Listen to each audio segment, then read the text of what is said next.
Let me see if I can maybe see it from here. Yeah, she took it back. Oh, There it is. Today for Black Mamba Born to Hunt, we're going to try and capture some footage we've never before been able to catch, and I highly doubt anyone's ever captured on film before either. And that is the chase of a mink underwater on a brown rat. I've actually only seen this a few times in my life, and I've never been able to capture it on film. The closest I came to be able to get it on film was just some splashes in the glared water. So we're hoping today with a polarized lens and just the right place with clear water that we'll be able to get some brown rats on film being captured underwater. Fingers crossed that it works. There's a good chance it won't, but we're gonna try. So wish us luck. Let's see if we can catch this on film.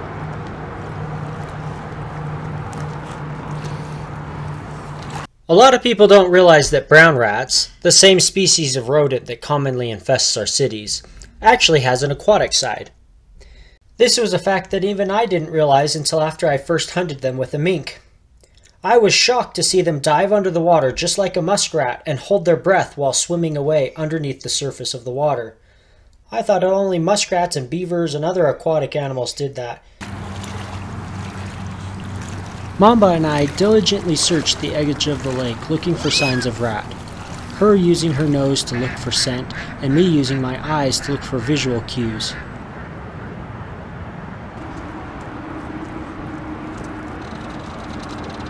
We've seen several brown rats along the edge of this pond. Not sure why they're here. Not a lot of people feed ducks to my knowledge, but maybe that's it. But there's a few of them here and there, and most of them are young rats. So that'll be great to start Mamba out on. We're going to keep her on a leash for two reasons. One is to keep her safe from muskrats. We don't want her going down a muskrat hole. She's not mature enough for muskrats yet. And the other is we want to make sure she caches once she catches the rat. We don't want to ruin her training, have her have an experience taking it somewhere else. We want to make sure she brings it back to us if she catches it.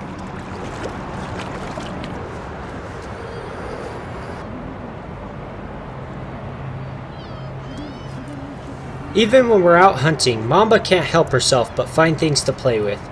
Here she finds a little bobber and decides to make it her toy.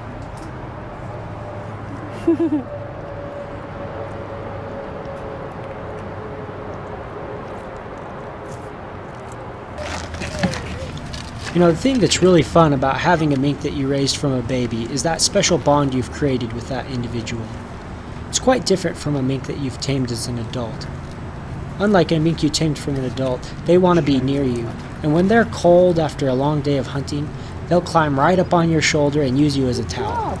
As uncomfortable as having a wet mink rubbing all over you is, it's actually quite an endearing moment because you've got this wild animal who normally is totally antisocial in nature, and here he is choosing to be close to you.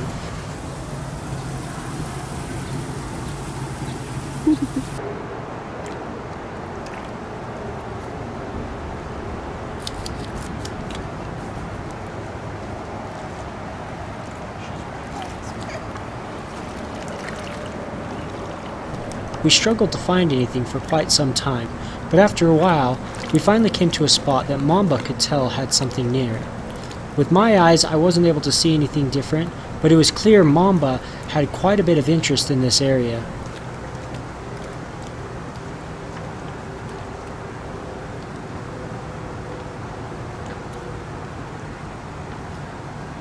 Oh. She's found something. Oh. Oh, squeak. There's something in there. I think it sounded like a rat to me. Must be hiding up in those roots. It might not be a rat. It might be a little vole or something, but it squeaked like a rat. I've seen little water voles here, so who knows what it is. Oh, there is something there. Yeah, for sure. Look at her. It's small enough. It's down in a hole she can't reach, it looks like. So I think it could be like a vole, or maybe like a water shrew. But it could be a rat too, just maybe a little one.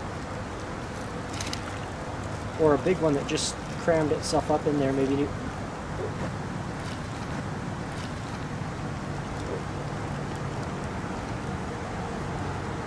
It's somewhere tight where she can't reach, whatever it is. what it is. The way she's acting, I think either she can't reach it or it's fighting her and she's nervous to grab it. Let me see if I can maybe see it from here. Yeah, she's jumping back. Oh, there it is. Oh, there it is. Oh, good job. She got it. Oh, it's not that small. It's not big either. Good job, Mamba. Good job.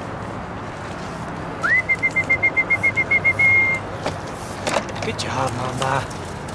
Good job. That was pretty cool.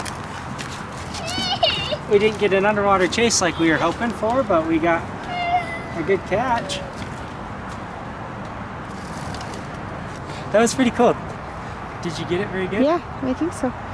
So we didn't quite get what we were looking for. We were hoping for an underwater chase, but hey, we caught a rat. A rat's a rat. Pretty cool for her first. Come on, Mamba. She did a good job. She cashed it right away, and I can't believe she found it there. yeah, it was squeezed up in there. It wasn't in a rat den. It was just like hiding up in the roots because she didn't go in very far. Mommy, Nice cookie, please. There you go. So we're going to take her out and do a little more serious ratting with her, but we want to gradually build her up little by little so as not to overwhelm her. Here we expected to see small to medium-sized rats, so that's why we brought her here. It was a perfect place to get her started, and we found just what we were looking for, a small to medium-sized rat. That one was I would say medium, probably around 3 or 4 months old is my guess. Either that or it could be stunted.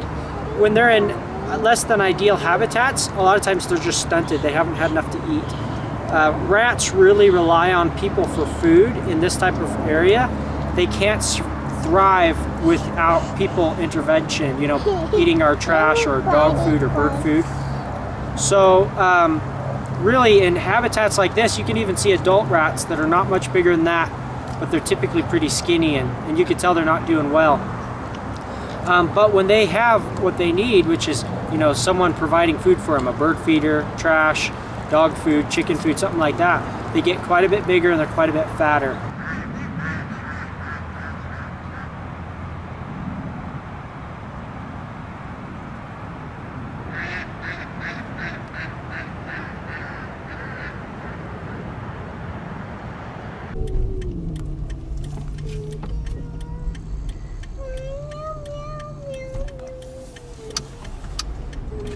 As funny as it may sound, one of my favorite parts of the hunt is actually the drive home. That relaxing feeling on the way home when you're tired, maybe a little bit cold, but you have your mink curled up in your lap, and you have that feeling of success after a good hunt. Oh, I just love those moments.